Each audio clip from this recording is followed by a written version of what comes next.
اللهم صل وسلم وبارك على سيدنا محمد وعلى اله وصحبه اجمعين. ازيكم حبايب قلبي، عاملين ايه؟ يا رب تكونوا بخير. النهارده حبايب قلبي هنعمل مع بعض شويه لفت. النهارده بقى اللفت او الايام دي اللفت ما شاء الله ما شاء الله حلو. ده الموسم بتاعه. اللفت ده بيبقى في الشتاء وبدا يعني يبقى كتير كمان في السوق. فانا قطعته، انا سبت بس وحدتين مع بعض كده نقطعهم مع بعض التقطيعه اللي انت عاوزاها، يعني زي ما انت حابه تقطعيه قطعيه. تمام، انا هقطعه كده.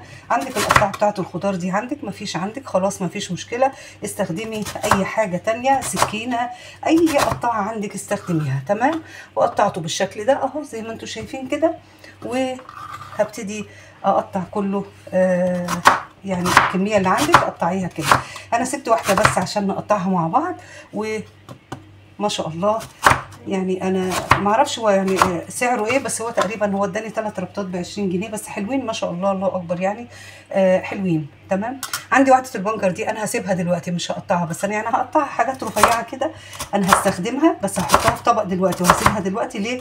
لان انا هقول لكم انا هعمل ايه في اللفت بتاعي اهو. هيجوا دلوقتي ما تقلقوش.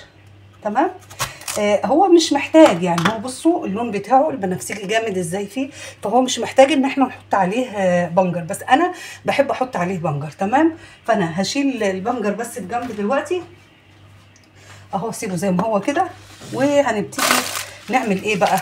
نجيب اللفت بتاعنا زي ما انتم شايفين كده اهو، وهنزل عليه ب شويه ملح حلوين اهو كده.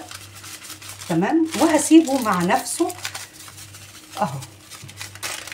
هقلب بس الايه اللفت كله مع بعضه كده اهو كده يا حبايبي لحد كله ما يتجانس في قلب الايه الملح، وهسيبه. تمام اهو زي ما انتم شايفين كده ما شاء الله. اللفت دايما بيبقى ليه ريحه، هو الحاجات الورقيه اللي هي زي الكرنب والقرنبيط والكلام ده كله، فبيبقى له ريحه. فانا كده العمليه دي لما هعملها وهسيبه كده، هسيبه حوالي ساعتين. اعمليه من بالليل واشطفيه بالصبح زي ما انت حابه تعمليه اعمليه. فانا عملت اهو، هسيبه شويه كده مع نفسه وبعد كده هغسله كويس قوي قوي قوي، وبعد كده هنحطه في البرطمانات بتاعتنا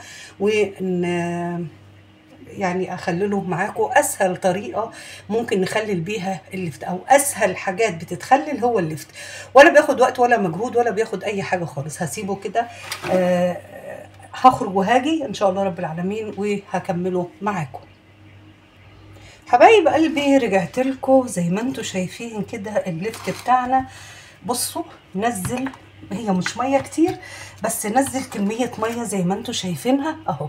شايفين اهو، دي كميه الميه اللي نزلها.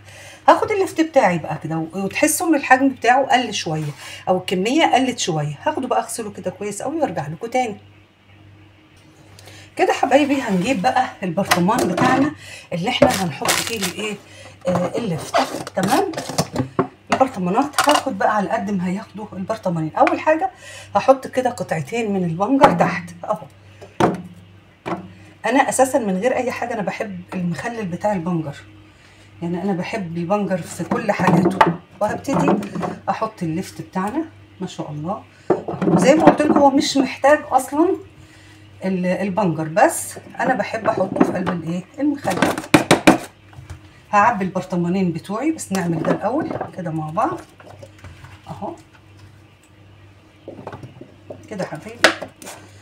اضغطه بس شويه كده، وهحط قطعه برضو ايه بنجر على الوش كده. خلاص خلصت، هعمل البرطمان التاني. تمام، وارجع لكم تاني.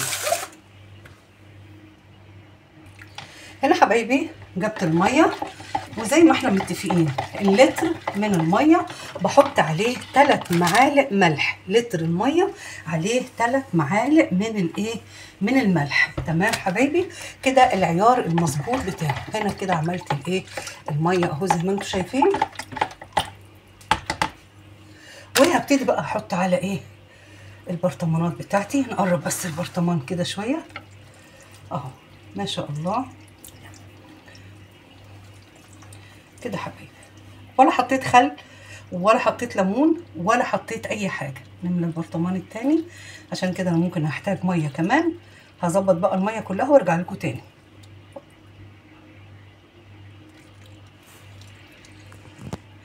كده حبايبي خلاص خلصنا زي ما انتم شايفين ما شاء الله. انا لسه ما عملتش حاجه، والميه بتاعه اللفت بتاعتنا زي ما انتم شايفينها بالشكل الرائع الجميل ده. طبعا هحطه بقى على الرخامه زي ما هو كده اهو زي ما انتم شايفين ما شاء الله. احلى مخلل لفت، ما تخليش بيتك من غير مخلل. المخلل في البيت ده حاجه جميله جدا جدا جدا. وعملنا من حاجه بسيطه ب 20 جنيه عملنا برطمانين مخلل زي الفل. واتمنى لو الفيديو عجبكم، فيديو بسيط وسريع اهو ما شاء الله. واتمنى لو الفيديو عجبكم ما تنسونيش لايك وشير وسبسكرايب للقناه وفعلوا جرس حبايبي عشان يوصل لكم كل جديد. ويا رب دايما اشوفكم بالف خير.